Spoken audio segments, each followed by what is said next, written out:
Good evening, everyone. This is Fleming-McPherson, and tonight we're going to discuss Chapter 1 in Health Promotion of Nursing Practice, Definition of Health. The objectives we'll be covering this evening are traditional versus holistic beliefs, contrast stability and actualization concepts, nurse theorist views, family and community health, social determinants of health, strategies for culture of health, global health, and changing perspectives. When we're looking at the definition of health, over time nursing paradigms have evolved from traditional, where disease is the main focus, to a much more complex, multidimensional model, rooted in positivity and holistic approaches.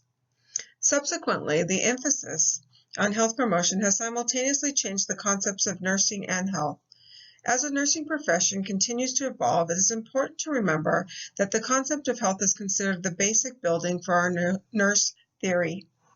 How we as a profession define nursing is what will dictate future nursing and practice.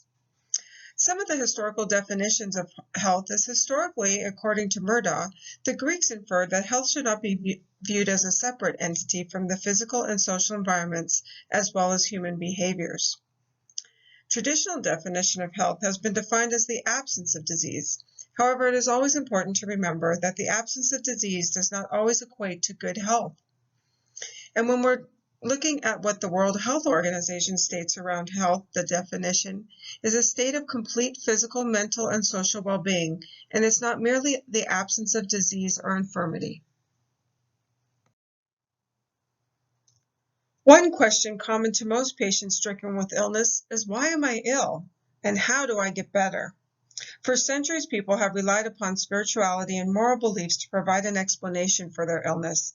As healthcare workers, it is imperative that we have a sound understanding of culture and one's beliefs, which can aid in predicting subjective experiences, coping capacities, their ability to recover, and behaviors for adhering to their treatment regimens. So let's take a look at traditional and holistic health beliefs. The inception of the World Health writings began in 1000 AD. Historically, one's social class was determined by their level of physical wellness. Those citizens plagued by disfiguring diseases such as leprosy and congenital malformations were considered outcasts and ostracized due to societal fears of contracting the illness or disease.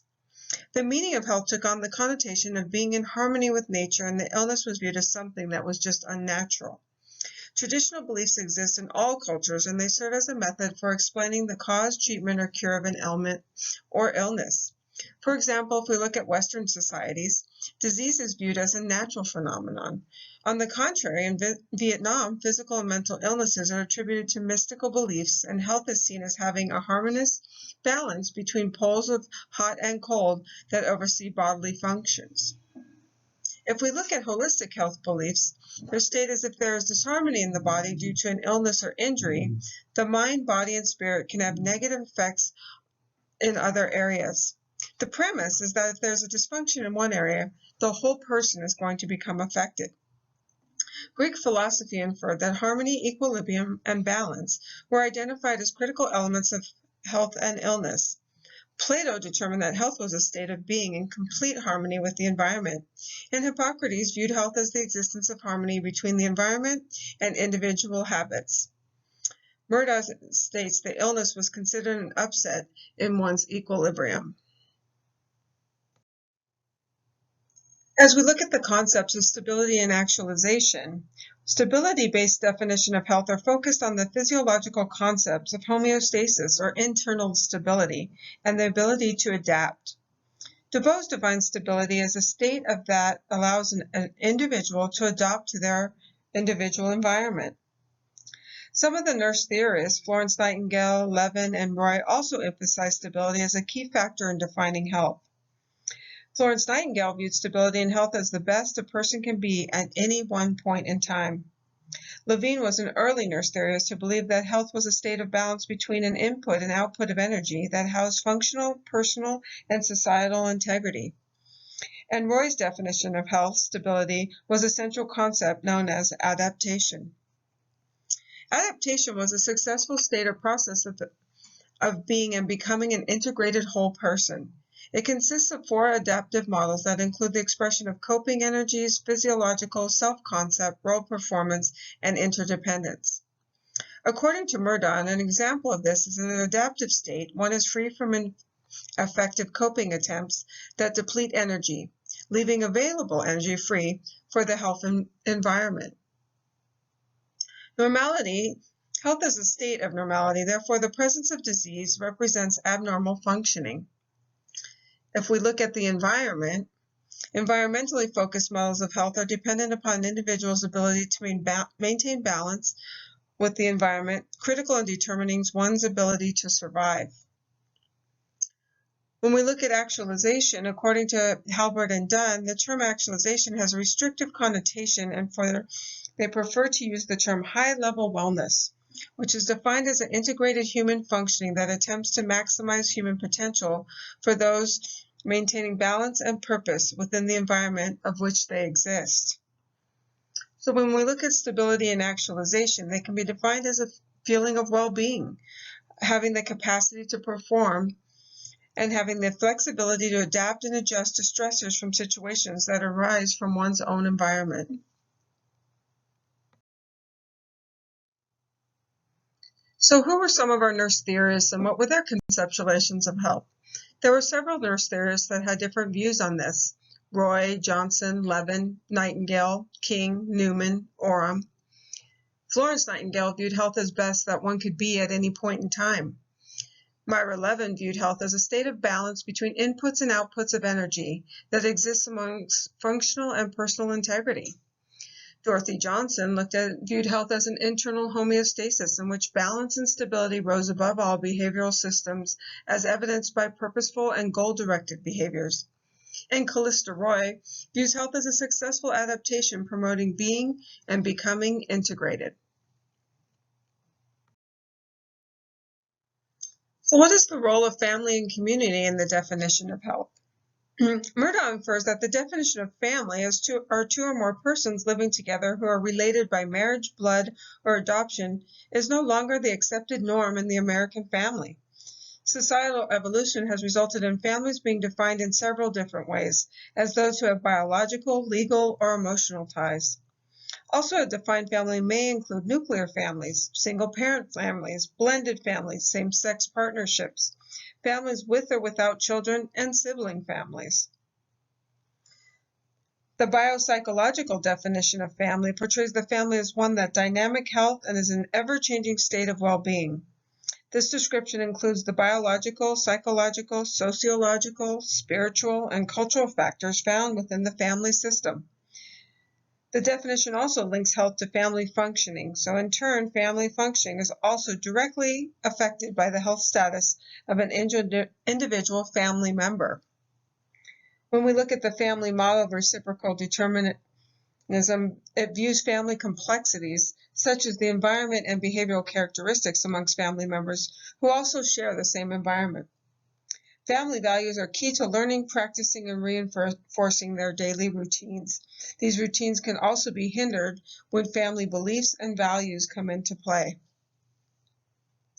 When we look into the community, we look at the World Health Organization, which defines communities among social groups who are from the same social structure and they know each other.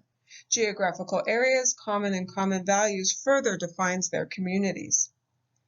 Social ecological theories of community examine the interactions and interdependence of the family, community, social structure, as well as their physical environment. And community health, according to Murdaugh, is determined when the overall needs have been met for members, identifying issues, and managing interactions between the community and their society.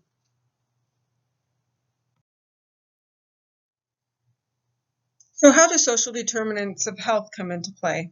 Well, these are defined, according to Murdaugh, of conditions that arise at birth and continue along one's lifespan, and they're responsible for inconsistencies in health amongst their individuals, families, communities, and countries. When we look at the Crimean War, while working in poor communities, Florence Nightingale realized that within the environment, it was people who were the major contributors to both the health and the disease. One point that she made is that one's environment can be altered to improve health. Direct and indirect social determinants linked to health are attributed to health are the social, economic, and physical environments. When we look at economic and social opportunities and resources, they're considered upstream determinants. When we look at the above conceptual framework, depicts how downstream factors can be influenced or shaped by an individual's upstream factors. Also, it is always important to assess the downstream factors as well.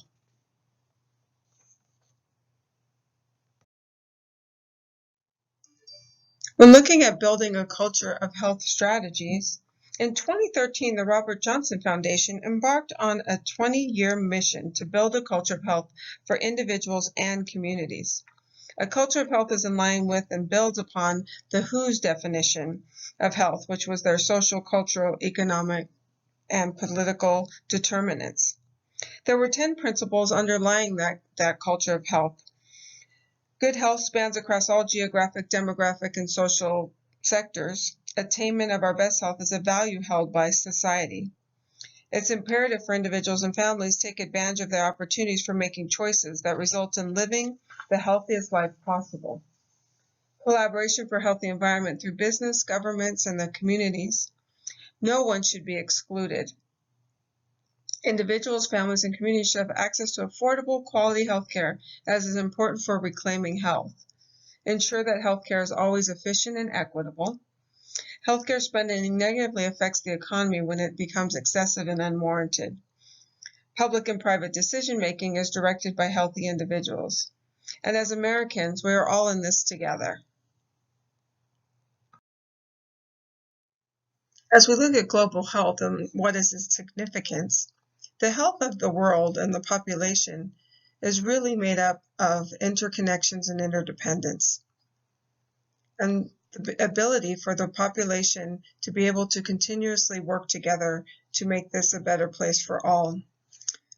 As we look at things, we must put priorities on achieving equality for all, and some of the global health issues that are being impacted are the vulnerability of refugees, marketing of harmful products, the erosion of social and environmental conditions, exacerbation of income differences, pandemics such as Ebola, the emergence of superbugs, antibiotic resistance, and global climate change. As we're looking at trying to improve in the way that we enforce all of these things and make them better, we definitely have to look at the health threats that can extend across all of our borders, that can really put us all at risk. We need to continuously focus on global health security because no country is immune to those global threats. Some of the solutions that we might look to are new technologies such as vaccines, the improved capacities and the resources, how we train our workforces, new healthcare systems to promote population health.